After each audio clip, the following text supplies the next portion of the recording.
नमस्कार, 29 न्यूज में आपका स्वागत है। आप देख रहे हैं विश्व का पहला पर्यावरण प्रेमी राष्ट्रवादी न्यूज नेटवर्क 29 न्यूज। तो चलिए बढ़ते हैं आज की खास खबर की ओर। 29 न्यूज का खास एपिसोड, मैंने क्राइम का रास्ता क्यों अपनाया। हमारे साथ मौजूद हैं बहुचर्चित भवरी प्रकरण के आरोपी कैलाश जाखड़। आइए हम इनसे आपको रूबरू करवाते हैं कि मैंने क्राइम का रास्ता क्यों अपनाया और आप इससे दूर रहें। लेकिन नेताओं के चक्कर में, गलत लोगों की संगति के चक्कर में जेल गए। 10 साल हमने जेल भुगती। तस्करी से दूर रहे। ये चमक दमक अपराधियों की देख के इनको आइडियल ना माने, अपना काम करे, पढ़ाई लिखाई करे और अच्छा बिजनेस करो। और इस अपराध से कुछ नहीं है। इन नेताओं के चक्कर में अपनी जिंदगी बर्बाद ना करे। क्या दबंग हो गए, क्या कर लिया, क्या किया दबंग हो गए। आप उनको आपको सहयोग ये हनुमान साई हत्याकांड हुआ था, उस टाइम दिया ने बहुत भाषण दिए थे, बहुत भाषणबाजी की थी। मैं ऐसे कर दूंगी, मैं ऐसे कर दूंगी, ऐसे कर दूंगी। 5 साल हो गए इसको, इसने इसके राज था इसका, इसने कुछ नहीं किया हनुमान साई के परिवार को। मैं जेल में था, मेरी माता जी का देहांत हो गया था। ये नेता लोगों ने मेरे घर बैठने तक नहीं आई कि हमारा कोई लेना देना नहीं है उसको वही प्रकरण में। अरे तुम्हारा लेना देना नहीं है तो सीडी किसकी है, सीडी किसकी है, सीडी में कौन है।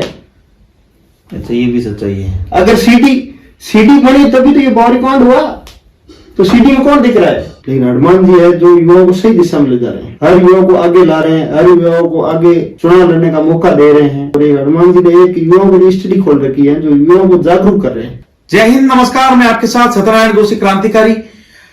बंधु, हमारे खास एपिसोड चल रहा है मैंने अपराध की दुनिया क्यों चुनी। और आज हमारी उपस्थिति है लोहावट और हमारे साथ मौजूद है बहुचर्चित भौरी प्रकरण के आरोपी कैलाश जाखड़। तो आइए हम कैलाश जाखड़ के साथ बातचीत करते हैं कि आपने ये दुनिया क्यों चुनी और इसके पीछे क्या वजह है। कैलाश जी, हमारे चैनल में आपका स्वागत है। नमस्कार। कैलाश जी, एक बात बताइए कि आपने ये जो क्राइम की दुनिया क्यों चुनी। क्राइम की दुनिया में जाना ये तो सब राजनेताओं को याद है। ये आप हम तो एक गरीब परिवार से हैं, पढ़ाई लिखाई कर रहे थे, आगे जाके कोई सरकारी नौकरी में जाने का हमारा उद्देश्य था। लेकिन नेताओं के चक्कर में, गलत लोगों की संगति के चक्कर में जेल गए। 10 साल हमने जेल भुगती। हमारा परिवार दुखी हुआ, हमारा सारा कुटुंब दुखी हुआ इन नेताओं के चक्कर में। तो इन नेताओं ने, फिर आप अंदर गए थे, अंदर आपका कुछ सहयोग किया? फिर कोई सहयोग नहीं किया, आज तक कोई सहयोग नहीं किया। वकीलों का फीस तक हमने दी, कोई हमारा सहयोग नहीं किया। आज भी हमारा कोई सहयोग नहीं किया। आज भी हमारे को उल्टा परेशान कर रहे हैं ये नेता लोग। और ये आप एक स्कूल से सीधे इस लाइन में गए हो या फिर आपका पहले से कोई संगत थी ऐसी? पहले से कोई संगत नहीं थी, तो सीधे इस लाइन में ये भौरी प्रकरण हुआ था जी, सीधे हमारे वेशी में फंसाए नेताओं के चक्कर में।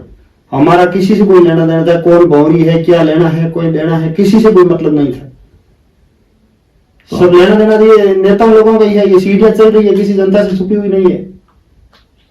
अच्छा, वो सीडी के मार्फत से हुआ? हाँ, सारा इसी के मार्फत से हुआ। और फिर रही बात पुलिस की, पुलिस अपना काम कर रही है। पुलिस ने आपको अंदर यातनाएं भी दी होगी? अब पुलिस ने याद है, वो तो पुलिस का काम है।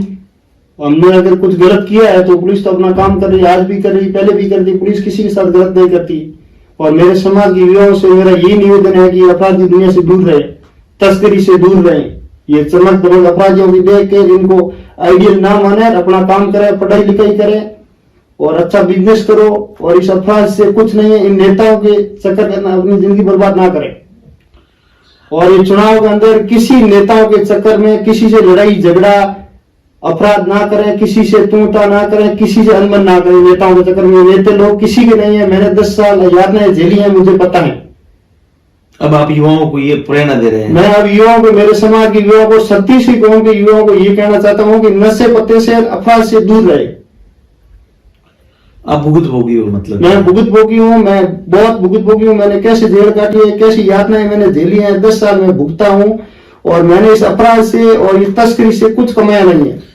जो भी मेरे पास है, मेरी झोपड़ी बनी है, जो भी मेरे जमीन से, मेरी टूपेल से। आपके पास इनकम का सोर्स क्या है फिर? अगर इनकम का सोर्स मेरे टूपेल है 3, और मेरी जमीन है लोट के पास जो पुरुषों में मेरे पिताजी की थी, उसकी रेट बढ़ी, वो जमीन थोड़ी बेची है मैंने, ऐसे करके मैंने मेरा घर बनाया है, मैनेज किया है। कैसे करके। अब जेल में गए, मजदूरियां थी नहीं तो जमीन बेचना हमारा मजबूरी हो गई। नेता लोग तो अपना काम करे, आपको भरोसा नहीं था कि नेताजी सहयोग कर देंगे? नेताजी आज तक नेता लोगों ने किसी का सहयोग किया ही नहीं। आज तक जो अपराधी हुए नेताओं ने तो अपराधी बनाया है। आज तक जो युवा मरे हैं अपराध के चक्कर में, नेता नहीं मरवाया है, सब काम नेताओं का ही है। मतलब ये आपका कोई इस मामले का कोई लेना देना नहीं था? किसी से कोई मेरा लेना देना नहीं है। तो ये सब उन्हीं के मार्फत से हुआ है? सब उन्हीं की मार्फत से हुआ है। और ये आज कह रहे हैं हमारा कोई लेना देना नहीं है, वो नहीं है, ये तो अपराधी है, वो उल्टे घूम गए, हमारे को अपराधी बना दिया, खुद नेता बन गए। अच्छा, खुद हमारा परिवार तो इन्होंने 50 साल पीछे धकेल दिया और अपना परिवार आगे बढ़ा रहे हैं। अच्छा, एक अभी तेज तर्राट उनके जो परिवार से विधायक भी है, दबंग भी है, तो क्या दबंग हो गए, क्या कर लिया, क्या किया दबंग हो गए? आपको सहयोग? ये हनुमान साई हत्याकांड हुआ था, उस टाइम दीदी ने बहुत भाषण दिए थे, बहुत भाषणबाजी की थी, मैं ऐसे कर दूं, मैं ऐसे कर दूं, ऐसे कर दूं। 5 साल हो गए इसको, इसने इसके राज था इसका, इसने कुछ नहीं किया हनुमान साई के परिवार को। 1% की इसने अगर किया है तो मैं समाज के सामने बोल देंगे मैंने ये हनुमान साई के परिवार के लिए मैंने कुछ किया है। उस प्रकरण में भी इनके भाषणों के चक्कर में, इनके उछाने के चक्कर के अंदर हमारे समाज के 100 युवाओं को मुकदमा लगे। मेरे भाई के ऊपर आज तक मेरे भाई के ऊपर कोई मुकदमा केस दर्ज नहीं, उसके ऊपर 11 मुकदमे लगे। वो भी इन्होंने उकसाया? इन्होंने उकसाया, इन नेता लोगों ने उकसाया, युवाओं को उकसाया, लोगों के घर जलाए, फिर उनके ऊपर मुकदमे लगे और नेता अपने रोटी सेक गए और वो MLA बन गए, विधायक बन गए, अपना राज कर रहे। आपके कहने का मतलब भौरी प्रकरण कहो या फिर हनुमान भौरी प्रकरण कहो, चाहे हनुमान साई क्या हो, चाहे ये बिश्नाराम प्रकरण है, ये कहो बिश्नाराम को ये नेता लोगों ने किया। सब दो गैंगों को आपस में लड़वाना, फिर इस बिश्नाराम को मुकदमे करवाना, फिर इसको फरार करवाना, ये सारे इस नेताओं का ही काम है। अभी आप फरार होकर भाग कर के आए हो या फिर आपकी? मैं जमानत पे हूँ, अभी 13 साल से मेरे ऊपर कोई मुकदमा नहीं है। और रही बात पुलिस की, पुलिस कभी किसी को पुलिस झूठा नहीं फंसाती। और अभी आप? मैं बैठा हूँ अभी 2 साल से घर, मेरे को पुलिस ने मेरे को कभी कुछ नहीं बोला और न मेरे को कहीं फंसाया, और मेरे को पुलिस पे पूर्ण विश्वास है कि मेरे को झूठा नहीं फंसाएगी। इन्होंने शायद दबाव दिया तो भी नहीं हुआ है सर? हाँ, अभी दबाव दे रही है तो हमारे तुम बाहर बैठा तो हमारी वजह से बाहर बैठा है, ये तो कह रही है हमारे इधर के नेता लोग। नहीं तो तेरे को अगर फंसाना चाहे हम तो शाम तक तेरे को फंसा दें, लेकिन पुलिस नहीं कर रही है। पुलिस नहीं कर रही है, पुलिस गलत नहीं कर रही है। क्योंकि अभी जो यहाँ के जो SP है वो उसका बहुत अच्छा एक्शन लग ये रहा है। धर्मेंद्र सिंह जी है, बहुत अच्छा काम कर रहे हैं और हमारे को धर्मेंद्र सिंह जी पे पूर्ण विश्वास है कि अच्छा ही करेंगे, गलत नहीं फंसाएंगे। अभी हमारे पड़ोसी से मीना जी है, SP साहब, उन पे विश्वास है, पुलिस पे हमारे पूर्ण विश्वास है। 2 साल से मैं बाहर बैठा हूँ, मेरे घर बैठा हूँ, मेरा छोटा मोटा जो भी है खेती बाड़ी का काम कर रहा हूँ, मेरे को पुलिस ने कभी झूठा नहीं फंसाया। फंसाएगी उस दिन नेताओं के दबाव में फंसाएगी, नहीं तो पुलिस किसी को नहीं फंसाती झूठा। और मेरे समाज की ओर से और ये विशेष मेरा निवेदन है कि अपराध की दुनिया से और ये तस्करी की दुनिया से दूर रहें और ये मीडिया, ये फेसबुक, इंस्टाग्राम, इनके ऊपर ये चमक धमक देकर इन बदमाशों के चक्कर में ना पड़े। ये आपकी बहुत अच्छी प्रेरणा है, आप युवाओं के लिए बहुत। अभी आप भुगतभोगी हो? मैं भुगतभोगी हूँ, मैं भुगता हूँ, ये याद नहीं, मेरे परिवार ने झेली है, मैंने झेली है। मुझे पता है कि नेता लोग कोई किसी के काम के नहीं है, खाली अपना घर रोटी सेक रहे हैं। तो कल वो कह रहे थे मैंने जाटों के लिए ये किया है, वो किया है। क्या किया जाटों के लिए? हम जाट नहीं है क्या? हमारा परिवार जाट नहीं है क्या? मेरे घर में कौन नहीं है? भाई नहीं है, माँ नहीं है, बाप नहीं है, मेरी लुगाई नहीं है। अच्छा, आप एक बात और है कि आप जेल में थे तो ये तो ऐसा मत करे, एशिया में घूम रहे से मिलने के लिए आए क्या आप? कोई मिलने नहीं आया, मैं इनकी कोई मिलने नहीं आया, कोई मिलने नहीं आया। आप कहो मैं उनकी वजह से जेल गया हूँ, तो क्या इनके परिवार से कोई पीछे सहानुभूति देने आए क्या? कोई सहानुभूति नहीं। मैं जेल में था, मेरी माता जी का देहांत हो गया था, ये नेता लोगों ने मेरे घर बैठने तक नहीं आई कि हमारा कोई लेना देना नहीं है उस प्रकरण में। अरे तुम्हारा लेना देना नहीं है, सीडी किसकी है? सीडी किसकी है? सीडी में कौन है?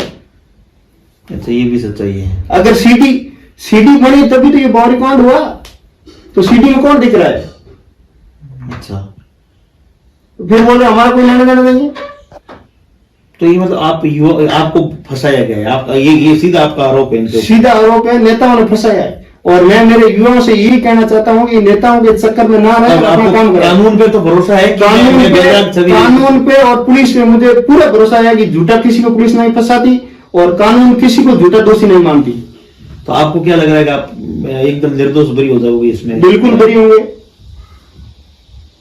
बिल्कुल करी होंगे। हमारे कानून पर भरोसा है। ये आपने जो अच्छी मुहिम चलाई है कि आप जो अभी जो आप कह रहे हैं ना कि युवाओं को मेरी एक प्रेरणा है कि इस लाइन में नहीं जाए, क्योंकि युवाओं से मेरी एक प्रेरणा नहीं, बार बार मेरे समाज के 36 कौमी युवाओं से मेरी यही प्रेरणा है कि अपराध की दुनिया से बिल्कुल दूर रहे। इसलिए अपराध की दुनिया में रो कर रातें निकालनी पड़ती है जेल के अंदर। दिव्या जी कह रहे हैं कि पिछली बार मैंने दादाजी की विरासत से चुनाव लड़ा है, इस बार मैं विकास के नाम पर कड़कई से दबंगई से चुनाव लड़ूंगी। क्या विकास हुआ? मेरे को तो कोई विकास नहीं दिख रहा है। और युवाओं की मैंने प्रेरणा दी है, युवा मेरे साथ। क्या प्रेरणा दी है? तुम तो खुद चुनाव में हमारे लोगों को बोल रहे तुम आओ और लड़ाई झगड़ा करो, रोको। ये नेता लोग खुद बोलते हैं। ऐसा आपको बोला है? हाँ, हमने हमारा को बोला है। ऐसा अपना माहौल बढ़ाने के लिए। तो हम इन नेताओं के कहने से लड़ाई झगड़ा करेंगे पुलिस तो अपना काम करेगी, हमारे को पकड़ेगी, अंदर डालेगी, फिर बोलती पुलिस ने फंसा दिया। अरे पुलिस ने क्या कर लिया? ये नेताओं के चक्कर में आपने किया। पुलिस तो आपका काम कर रही है, कानून संभालने का काम है पुलिस को, और संभालेगी। तो अभी चुनाव है, ये अगर इस प्रकार आपको उकसा करके ये कार्य, क्या आप ऐसा करेंगे आगे में? क्यों करेंगे? हम तो नहीं करेंगे। हम तो भुगत भोगी है, नहीं करेंगे। हम तो किया है, पहले भुगत लिया 10 साल। और हम जिन नेताओं के चक्कर में किसको तू तक नहीं बोलते। और मैं मेरे युवाओं के जो नए लड़के हैं जो काम नहीं पढ़ा है अभी तक, उनको बोलना चाहता हूं कि इन नेताओं के चक्कर में कोई नौकरी ना ले, अपनी लाइफ बर्बाद नहीं करें, अपनी पढ़ाई करें, सही दिशा में जाए। कैलाश जी, ये शुरुआती आपकी और इन परिवार से संपर्क कब हुआ है, कैसे? शुरुआती जानते तो इनको है ही, हमारे इधर की है, विधानसभा के है, हमारे एरिया के हैं, जानते ही हैं। नहीं तो फिर आपको मिल रही है सही राम के थ्रू। सही राम इनका तो आगे कार्यकर्ता है, इनका तो आगे काम काज संभालता था। अच्छा, उसको ही बेचारे को आगे करके, और फिर वो सही राम अभी रो रहा है। उसको ये दिया मदेना यही है जो खिड़की पर नहीं आने देती है, और उस टाइम इसको बेचारे को आगे करके ये काम करवा दिया, और उसने 10 साल जेल काटी, रो पड़ा। अच्छा, वो भी आपकी तरह पीड़ित है? हाँ, पीड़ित है। और कई लोग पीड़ित, कई लोगों की जिंदगी बर्बाद कर दी। 17 परिवारों की जिंदगी बर्बाद करी है इन्होंने, और अब बोल रहे हैं हम वो है, हम वो है, हम वो है। और ये मैं आज बोल रहा हूं आपके माध्यम से, और ये लोग कल इनकी सरकार आ गई तो मेरे को और फंसाने की कोशिश करेंगे ये, क्योंकि ये हमारे खिलाफ बोल रहा है, इसलिए और फंसाने की मेरे को कोशिश करेंगे। लेकिन आप तो जागरूकता ला रहे हो, आप फंसाने की आप। लेकिन ये तो काम है, इनको तो बोल रहे हैं हमारे खिलाफ कैसे बोल रहे हैं, ये तो यही धमकियां दे रहे हैं। ये खिलाफ बोलने का उद्देश्य हमारा राज आ गया था, वो फंसा देंगे। नहीं, ये भी आप स्पष्टीकरण, आपका उद्देश्य इनके खिलाफत करना है या जागरूकता लाना है? लोगों को जागरूकता लाना है, युवाओं से जागरूकता लाना है कि नेताओं के चक्कर में ना पड़े, अपना काम करें, पढ़ाई करें, अपना भविष्य बनाएं। आपकी क्या मंशा थी ये, इससे पहले कि मैं कुछ बनूंगा? आपके माता पिता? मेरी मंशा यही थी कि भाई मैं छोटी मोटी पढ़ाई करूं। इतना मैं गरीब परिवार से हूँ, इतना कोई बड़ा था नहीं, तो छोटी मोटी पढ़ाई करके छोटी मोटी मैं नौकरी ले लूं। कोई यही क्या मंशा थी आपकी? शिक्षक बन जाऊं, कोई पटवारी बन जाऊं, कोई भी मंशा थी। लेकिन ये मंशा के ऊपर पूरा पानी फिर गया। तो आपकी माता जी के अंतिम दर्शन करने के लिए किसी नेता? नहीं, किसी नेता से नहीं किया मेरा। न्यायपालिका ने मेरे को जरूर 2 दिन की पैरोल दी, वो भी 12वें दिन पे। तो न्यायपालिका पे भरोसा? न्यायपालिका पे भरोसा है। नेता आज तक किसी का सहयोग नहीं किया नेताओं ने। नेता तो बोल के काम करवा के पीछे सरक जाते हैं, और मरता कौन है? गरीब मरता है। कैलाश जी, जैसे हनुमान जी बेनीवाल है, आप कह रहे हो कि युवा किसी नेताओं के भरोसे नहीं रहे, तो हनुमान जी दिन भर युवाओं के जमावड़ा लिए चलते हैं, नाराबाजी करते हैं। हनुमान बेनीवाल के प्रति आपकी आपने पूछ लिया तो मैं ये बता देता हूँ। हालांकि मेरे कोई राजनीतिक किसी संगठन से कोई लेना देना नहीं है, मैं एक आम वोटर हूँ, आम वोटिंग कर दूंगा। लेकिन हनुमान जी है जो युवाओं को सही दिशा में ले जा रहे हैं, हर युवा को आगे ला रहे हैं, हर युवाओं को आगे चुनाव लड़ने का मौका दे रहे हैं। और एक हनुमान जी ने एक युवाओं की स्टडी खोल रखी है जो युवाओं को जागरूक कर रहे हैं। इंस्टीट्यूट एकदम युवाओं के लिए, युवाओं को जागरूक कर रहे हैं। नहीं तो कांग्रेस बीजेपी में रह जाते। हर युवा आगे बढ़ रहा है, कोई प्रधान बन रहा है, कोई पंचायत समिति सदस्य बन रहा है, कोई विधायकी का चुनाव लड़ रहा है। नहीं तो ये बड़ी पार्टी है जो एक को मौका देती है, तो कहीं वो युवाओं के लिए प्रेरणादायक साबित हो रहा है।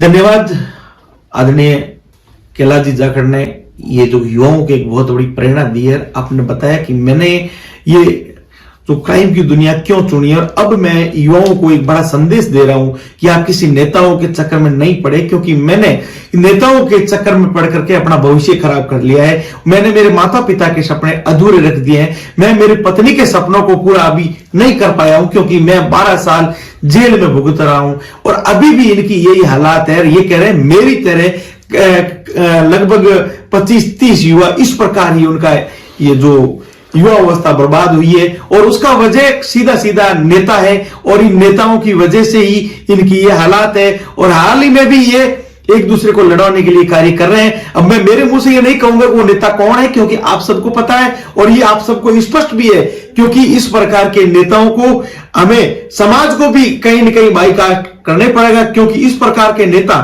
अगर इस प्रकार के एक ओजस्वी युवाओं का जो बचपना बरगला करके क्राइम की ओर ले जा करके जो भविष्य बर्बाद करते हैं, तो इस प्रकार के नेताओं का हमें या हमारी समाज को आगामी ये क्या संदेश देंगे। मिलवाते हैं आपको अगले एपिसोड में किसी अन्य शख्स के साथ। तब तक के लिए जय हिंद।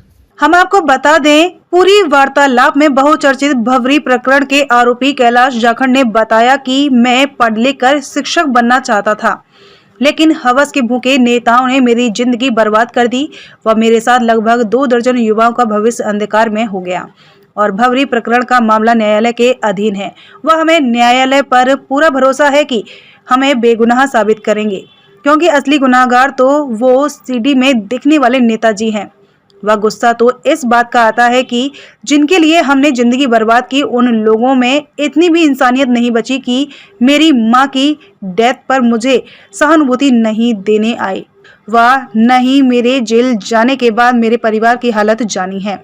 हमेशा जाट जाट करके मंच पर चिल्लाने वाली दिव्या जी, क्या हम जाट नहीं हैं? मेरी माँ थी, मेरे बुजुर्ग पिताजी थे, मेरी पत्नी थी। आपने कभी हमारे परिवार का हाल जाना है? साथ ही जाखड़ ने ओसिया विधायिका दिव्या मदेरना पर आरोप लगाया है कि हनुमान साईं की हत्या प्रकरण में समाज के लोगों को भड़का करके खुद विधायिका बन गई और हमारे सैकड़ों लोगों पर आज भी मुकदमा दर्ज है, लेकिन आपने विधायक बनने के बाद आज तक उस मुद्दे को कभी जिक्र नहीं किया। लेकिन हनुमान बेनीवाल ने प्रदेश के हजारों युवाओं का भविष्य उज्जवल किया है और एवं जाखड़ ने युवाओं को वर्तमान समय में आदर्श आचार संहिता की पालना करने की अपील की व युवाओं को यह भी बताया कि हम जिस तरह नेताओं के चक्कर में फंसे हैं, उस प्रकार आप अपना भविष्य बर्बाद मत करना, पढ़ो लिखो और आगे बढ़ो। खबरों में अब तक के लिए बस इतना ही। फिर होगी आपसे मुलाकात कुछ ऐसी ही खास खबरों के साथ। तब तक के लिए नमस्कार और देखते रहिए 29 न्यूज़।